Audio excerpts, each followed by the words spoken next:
ঈদের দিনে ঈদগাহের মধ্যে যদি ফিলিস্তিনের মধ্যে গুলি চালানো হয়, আমার মুসলমান ভাইদের বুকের উপরে গুলি চালানো হয়, বোম নিক্ষেপ করা হয়, মুসলমান ভাইদের দুধের শিশুগুলোকে হত্যা করা হয়, মেয়েদেরকে হত্যা করা হয়, মেয়েদেরকে ধর্ষণ করা হয়, মুসলমানের শরীরে রক্ত থাকতে আমাদের জীবনে ঈদ আসতে পারে না যতক্ষণ পর্যন্ত মসজিদুল আকসা মুক্ত না হবে, আবার মসজিদুল আকসায় আবার মন খুলে আযান না হবে, সেই পর্যন্ত আমাদের কখনো ঈদ আসতে পারে না। কথা ঠিক কিনা? আর মুসলমানদের জন্য এবার ঈদ আনন্দের হতে পারে না, কারণ যেই মুসলমান ভাইদেরকে ফিলিস্তিনের বুকের মধ্যে লাঞ্ছিত, অপমানিত মুসলমান ভাইদেরকে সেখানে অপদস্থ করা হচ্ছে, মুসলমান ভাইদের বুকের উপরে গুলি চালানো হচ্ছে, আমাদের ঈদ আসতে পারে না। আমাদের ঈদ তখনই আসবে যখন মুসলমানরা মুক্ত স্বাধীন বাংলাদেশে আবার তারা বাক স্বাধীনতা ফিরে পাবে। কথা বলেন ঠিক কিনা? আমার ভাইয়ের, আপনারা জানেন ফিলিস্তিনের মধ্যে কি নির্যাতন, নিপীড়ন, স্টিমরোলার। এ পর্যন্ত খোঁজ পেয়েছি 700 জনের উপরে নিহত হয়েছে। বলে নাউজুবিল্লাহ। এর আগে তো নিহত হয়েছে প্রায় 40,000-এর উপরে, কিন্তু এই 2-3 দিনে 700 জনের উপরে শহীদ হয়েছে। আল্লাহু আকবার বলেন। আমরা শহীদ হলে হতাশ হই না, আমরা শহীদ হলে ভেঙে পড়ি না, আমরা শহীদ হলে চিন্তা করি না। আমাদের এক ভাই শহীদ হয়, আমরা সেই ভাইয়ের রক্ত থেকে শপথ করি, আমরা সেই ভাইকে দাফন করে তার মাটি থেকে শপথ করি, যতক্ষণ পর্যন্ত আমার ভাইয়ের রক্তের প্রতিশোধ নেওয়া হবে, যতক্ষণ পর্যন্ত আমার ভাইয়ের রক্তের প্রতিশোধ নেওয়া না হবে, ততক্ষণ পর্যন্ত এই বাংলার জমিন বলেন, রাজপথ বলেন, মুসলমানদের আধিপত্য থেকে আমরা সরে যাবো। কথা বলেন ঠিক কিনা? ফিলিস্তিন হচ্ছে মুসলমানদের একটা রাষ্ট্র, মুসলিমদের রাষ্ট্র। আর আমার আপনার মতো ওরা মুসলমান নয়, আমার আপনার মতো ঈমান তাদের নয়। তাদের ঈমান আর আমাদের ঈমান আকাশ জমিন তফাৎ। তারা শহীদ হয়ে যাওয়ার পরে রক্ত থেকে শপথ করে, শহীদ হয়ে যাওয়ার পরে রক্তের মাটি থেকে শপথ করে, আর বারবার একটা কথাই তারা বলে, হাসবুনাল্লাহু নি'মাল ওয়াকিল। আমাদের জন্য আমাদের আল্লাহই যথেষ্ট। আল্লাহু আকবার।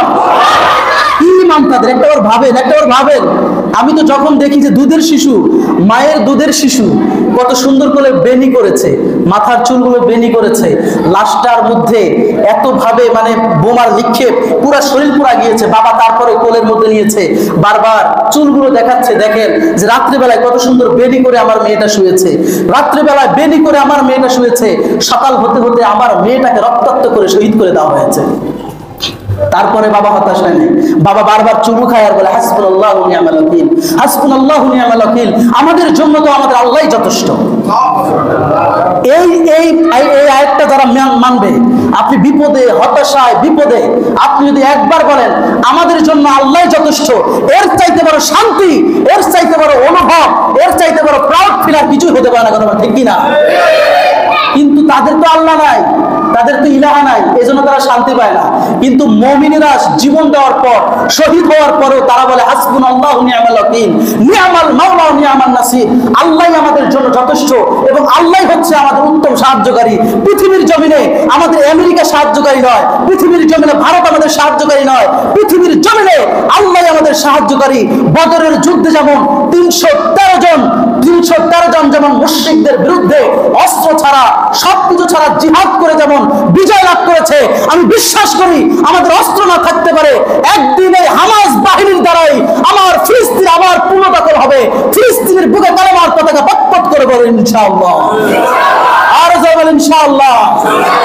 আল্লাহ ফিলিস্তিনের ভাইদেরকে রক্ষা করবেন, আমিন। আর বলেন আমিন। আমাদের তো কেন্দ্রীয় লিডারশিপ নাই, আমাদেরকে একদিকে লাথি মারলে আমরা আরেকদিকে যাই, আরেকদিকে লাথি মারলে আমরা আরেকদিকে যাই। অথচ প্রিয় ভাইয়েরা, আমি এই কথাগুলো কিছুদিন আগেও এই তারাবির সময় বলেছি, কিছুদিন আগেও, 2-1 দিন আগে, যারা তারাবিতে ছিল তারা জানে। আপনারা যখন মানচিত্রটা দেখবেন, মানচিত্রের মধ্যে ইসরায়েল ছোট্ট একটা ভূখণ্ড, মাত্র 80 লাখ ইহুদি। কত লাখ? 80 লাখ ইহুদি। মুসলমান কয় কোটি? 200 কোটি মুসলমান। আর মুসলিম রাষ্ট্র কতটা? 57টা মুসলিম রাষ্ট্র। দেখেন তাদের রাষ্ট্র মাত্র একটা, তারা সংখ্যায় মাত্র 80 লাখ, আর মুসলমান হচ্ছে 200 কোটি, 200 কোটি এবং 57টা মুসলিম রাষ্ট্র। 57টা মুসলিম রাষ্ট্রের কেন্দ্রীয় লিডার, যারা প্রধানমন্ত্রী, প্রেসিডেন্ট, তারা যদি একতাবদ্ধ হয়ে যেত, বেশি লাগবে না, শুধুমাত্র মধ্যপ্রাচ্যের যে রাষ্ট্রগুলো, বিশেষ করে আরব, সৌদি আরব যেখানে আমরা হজ করতে যাই, তিনি যদি এক হয়ে যায়, মিশর যদি এক হয়ে যায়, তারা যদি এক হয়ে যায়, ইসরায়েলকে ধ্বংস করতে মুসলমানদের 1 ঘন্টা বেশি সময় লাগবে না। কিন্তু আমরা তো এক নাই। আমরা দেখতে পেরেছি যে অনেক রাষ্ট্র, মুসলিম প্রধান রাষ্ট্র ইসরায়েলের পক্ষ নিয়েছে, নাই নাই নাই নাই, অথচ অনেক খ্রিস্টান রাষ্ট্র মুসলমানদের পক্ষ নিয়েছে। কিন্তু অবাক লাগে, দুঃখ লাগে, আমেরিকাকে সন্তুষ্ট করার জন্য, ইসরায়েলকে সন্তুষ্ট করার জন্য, তাদের তেল বিক্রি করার জন্য তারা বারবার ফিলিস্তিনের বিপক্ষে যায়, ইসরায়েলের পক্ষ নিয়ে তারাই ইসরায়েলকে বোমা বানাতে সাহায্য করে আমার মুসলমান ভাইদেরকে হত্যা করছে। কথা বল ঠিক কিনা আমার ভাইরা? এই জন্য একতাবদ্ধ যদি হয়, ওয়াতাসিমু বিহাবলিল্লাহি জামিআ ওয়া লা তাফাররাকু, যদি আমরা সংঘবদ্ধ হয়ে যাই, আমরা যদি একতাবদ্ধ হয়ে যাই, তাহলে আমাদের সংখ্যা দিয়ে কিছু হয় না। 313 জন যদি অস্ত্র ছাড়া, শস্ত্র ছাড়া এই রমাদান মাসে উপোস থাকার পরে যদি জিহাদ করে তারা বিজয় লাভ করতে পারে, তাহলে 200 কোটি মুসলমান থাকার পরেও আজকে কেন আমাদের বিজয় হচ্ছে না? আজকে কেন আমরা মার খাই? আজকে কেন চেচনিয়ায় মার খাই?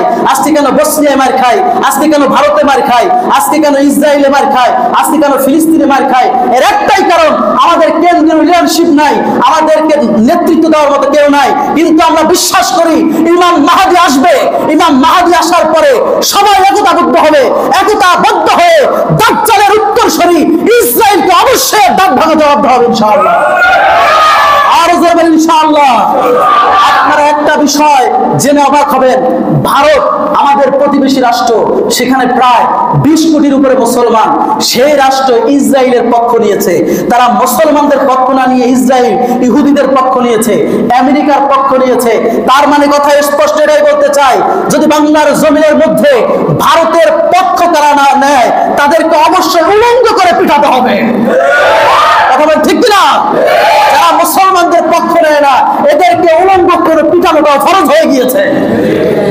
আপনারা ভারত ভারত করেন, ভারত ভারত ভারত হতেই আমাদের দেশের আজকে অধঃপতন, ঠিক কিনা বলেন? আল্লাহ আমাদেরকে বোঝার তৌফিক দান করবেন, আমিন।